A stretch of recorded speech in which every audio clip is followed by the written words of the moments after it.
Hey, divine souls, welcome back to my channel. I hope you all are doing wonderful. I hope you are spreading love to yourself, to the people around you, and this planet. Today, for my meditation, I am going to be doing about 10 minutes. I feel like that's about right for today. But before I get into that, I want to briefly read a passage out of Starseed, the Third Millennium. It's by Ken Carey. He has this book, Return of the Bird Tribes. There's another one that he got big off of, and then he wrote the other ones, this one and the other one.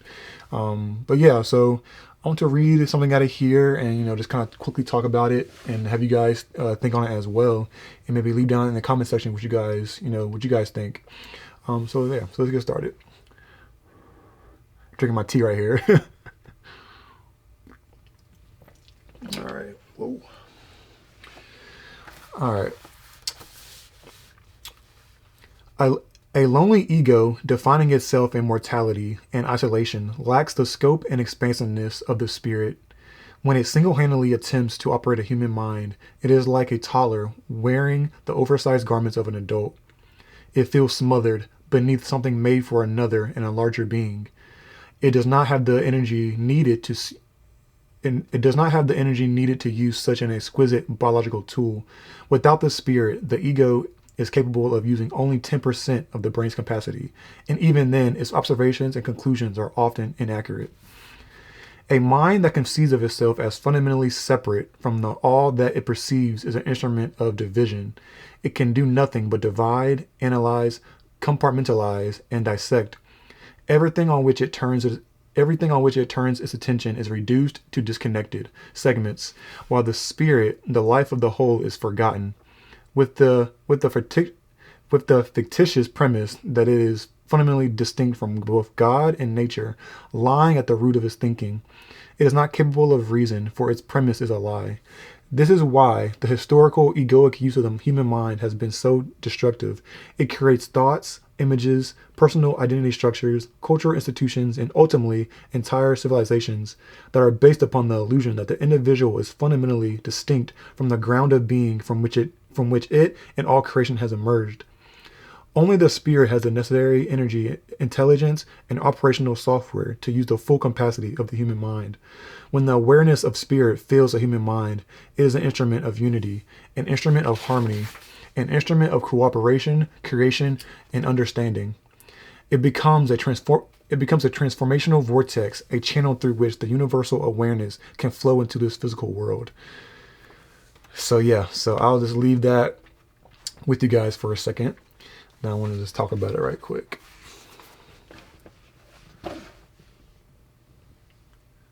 Oh.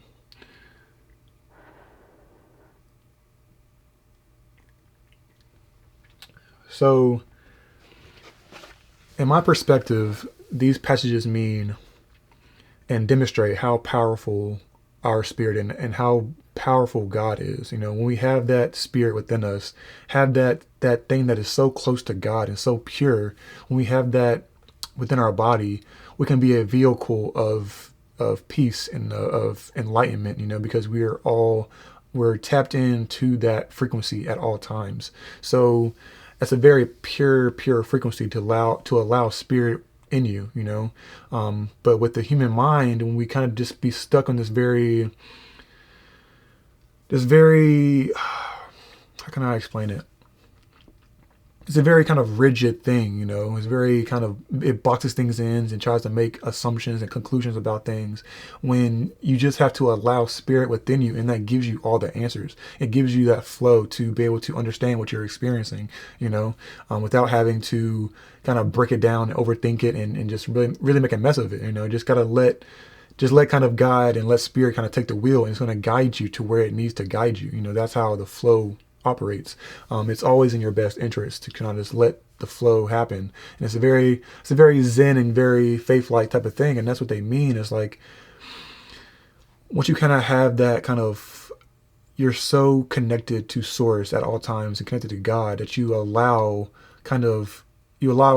God to kind of show you how beautiful things can unravel for you. You don't have to try to use force and try to think things to happening. If you just let that divine essence flow and operate, and watch that intelligence just manifest beautiful things. It's just, how can you beat that? Like your ego wants to try to control everything. Your ego wants to make things happen and do these things, but that's what divine timing is. Divine timing is that just letting go and letting that divine thing kind of fall into place for you. And it's when it does happen, it's a very beautiful thing, because it gives you kind of like a kind of small enlightenment to where you understand, okay, like I am protected, I am safe at all times, because I know things are always going to be okay, because I'm always connected to source. So that's why I think about the passages. Let me know what you guys think down below, and we can talk about it. But yeah, so let me get into this meditation. I think 10 minutes, like I said, sounds pretty good today, so I'm gonna do that. And yeah, so I'll see you guys later. I hope you guys enjoy. I love you all so much. Each and every one of you mean a lot to me. And I hope to see you guys soon. Peace.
Thank you, Source, for the opportunity to experience your love and abundance.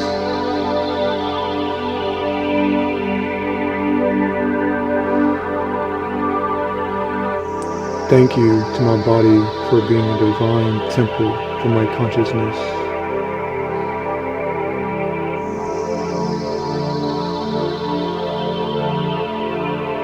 Thank you, thank you, thank you.